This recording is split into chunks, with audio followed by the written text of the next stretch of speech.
Hello, എല്ലാവർക്കും എൻ്റെ ചാനലിലേക്ക് വീണ്ടും സ്വാഗതം. അപ്പം ഞാൻ ഇന്ന് വന്നേക്കുന്നത് നമുക്ക് ചോറിൻ്റെ കൂടെയും ചപ്പാത്തിയുടെ കൂടെയൊക്കെ കഴിക്കാൻ പറ്റിയ നല്ല അടിപൊളി ഒരു കറിയായിട്ടാണ് കേട്ടോ. ഇത് കടച്ചക്ക വറുത്തരച്ച് വെച്ച കറിയാണ്.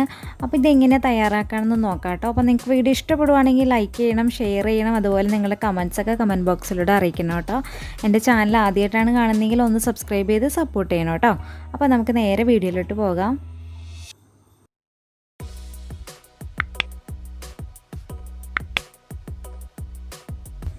ഈ ഒരു കറി ഉണ്ടാക്കാനായിട്ട് ഒരു 400 ഗ്രാം കടച്ചക്ക ഞാൻ തൊണ്ടെല്ലാം കളഞ്ഞിട്ട് ചെറിയ കഷ്ണങ്ങളായി കട്ട് ചെയ്തിട്ട് നന്നായിട്ട് കഴുകി എടുത്തിട്ടുണ്ട് കേട്ടോ. പിന്നെ ഇതിലോട്ട് വേണ്ടത് ഒരു വലിയ സവാള ചെറുതായിട്ട് കട്ട് ചെയ്തിട്ട് എടുക്കണം. അതുപോലെ തന്നെ ഒരു 3-4 അല്ലി വെളുത്തുള്ളി എടുക്കണം കേട്ടോ. അപ്പോൾ ഞാനിത് കുക്കറിലാണ് വേവിക്കുന്നത്. നന്നായിട്ട് വിളഞ്ഞ കടച്ചക്കയാണെങ്കിൽ നമുക്ക് പാത്രത്തിലൊക്കെ വേവിച്ചെടുക്കാം കേട്ടോ. അപ്പോൾ ഇത് അത്ര നന്നായിട്ട് വിളഞ്ഞിട്ടില്ല, അപ്പോൾ അതുകൊണ്ട് കുക്കറിലാണ് വേവിച്ചെടുക്കുന്നത്. ഇതിലോട്ട് ഞാൻ ആ സവാളയും വെളുത്തുള്ളിയും ചേർത്ത് കൊടുക്കുകയാണ്. അതുപോലെ തന്നെ ഒരു ടേബിൾ സ്പൂൺ വെളിച്ചെണ്ണ ഒഴിച്ചു കൊടുത്തിട്ട് നമുക്കിതൊന്ന് ജസ്റ്റ് ഒന്ന് വഴറ്റിയെടുക്കാം. ഒരുപാട് കുക്കാവേണ്ട ആവശ്യമൊന്നുമില്ല കേട്ടോ. ഇനി ഇതിലോട്ട് നമുക്ക് ആവശ്യത്തിനുള്ള ഉപ്പും അതുപോലെ തന്നെ ഒരു 1/2 സ്പൂൺ മഞ്ഞൾപ്പൊടിയും കൂടെ ചേർത്ത് കൊടുത്തിട്ട് ഇളക്കി യോജിപ്പിക്കാം. ഇനി ഇതിലോട്ട് നമുക്കൊരു 2 ഗ്ലാസ് വെള്ളം കൂടി ഒഴിച്ചു കൊടുക്കാം. എന്ന് വെച്ചാൽ നമ്മുടെ ആ ഒരു കഷ്ണത്തിൻ്റെ ഒപ്പം തന്നെ വെള്ളം ഒഴിച്ചു കൊടുത്തിട്ട് നമുക്ക് 4 വിസിലൊന്ന് അടുപ്പിച്ചെടുക്കണം. അപ്പോൾ ഇത് വിളഞ്ഞ കടച്ചക്ക അല്ലാത്തതുകൊണ്ടാണ് 4 വിസിലൊക്കെ അടുപ്പിക്കേണ്ടി വരുന്നത്. നന്നായിട്ട് വിളഞ്ഞതൊക്കെ ആണെങ്കിൽ 1-2 വിസിൽ അടിച്ചാൽ മതി കേട്ടോ. ഇനി നമുക്ക് തേങ്ങ വറുത്തെടുക്കാം. അപ്പോൾ ഞാൻ ഒരു പാനിലോട്ട് ഒരു 2 പിടി തേങ്ങ ചേർത്ത് കൊടുക്കുകയാണ് കേട്ടോ. ഇനി ഇതിലോട്ടൊരു 3-4 അല്ലി ചെറിയ ഉള്ളിയും അതുപോലെ തന്നെ 2-3 കറിവേപ്പിലയും ചേർത്ത് കൊടുത്തിട്ട് നമുക്ക് നന്നായിട്ടൊന്ന് വറുത്തെടുക്കാം. നമ്മളെപ്പോഴും തേങ്ങ വറുക്കുന്ന സമയത്ത് ലോ ഫ്ലെയിമിൽ ആക്കിയിട്ടിട്ട് വറുക്കാം കേട്ടോ. ഹൈ ഫ്ലെയിമിൽ ആക്കിയിട്ടുണ്ടെങ്കിൽ തേങ്ങ നന്നായിട്ട് കരിഞ്ഞും പോകും, നന്നായിട്ട് വറുത്തും കിട്ടില്ല. അപ്പോൾ നല്ലൊരു ഈ ഒരു കളറാവുന്നത് വരെ നമുക്ക് തേങ്ങ ലോ ഫ്ലെയിമിൽ ഇട്ടിട്ട് വറുത്തെടുക്കണം.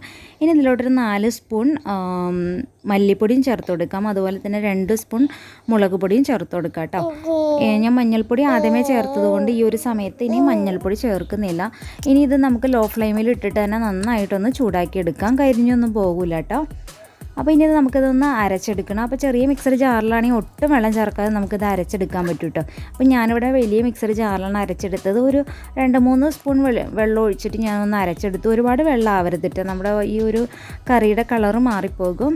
അപ്പോൾ ഇനി നമുക്കൊരു കടായി എടുക്കാം. അതിലോട്ട് നമ്മൾ വേവിച്ച് വെച്ചിട്ടുള്ള കടച്ചക്ക ചേർത്ത് കൊടുക്കാം. അപ്പോൾ കടച്ചക്ക വെന്തിട്ടുണ്ടോ എന്ന് നമുക്ക് കയ്യിൽ ഉപയോഗിച്ചിട്ട് ഇങ്ങനെ അമർത്തി കൊടുക്കുമ്പോൾ അറിയാൻ പറ്റും കേട്ടോ.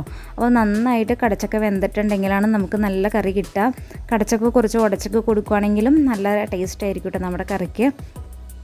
ഇനി ഇതിലോട്ട് നമ്മൾ അരച്ച് വെച്ചിട്ടുള്ള ആ ഒരു തേങ്ങയുടെ മിക്സും അതുപോലെ തന്നെ ആ ഒരു മിക്സർ ജാറ് കഴുകിയിട്ട് കുറച്ച് വെള്ളം കൂടി ഒഴിച്ചു കൊടുക്കാം. നമുക്ക് എത്ര ഗ്രേവി വേണം അതനുസരിച്ചിട്ട് വെള്ളം ഒഴിച്ചു കൊടുക്കാം കേട്ടോ.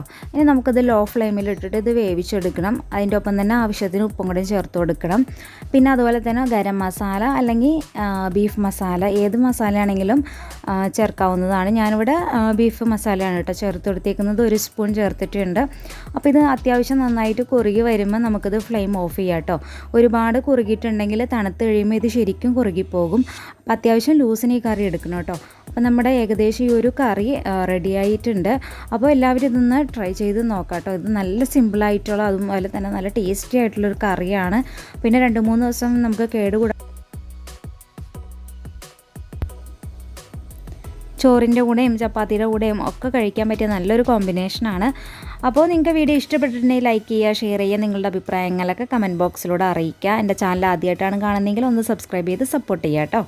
അപ്പോൾ ഇനി ഇതുപോലുള്ള റെസിപ്പികളൊക്കെ ആയിട്ട് വീണ്ടും വരാം. അതുവരെ ഓക്കെ, ബൈ, താങ്ക് യു.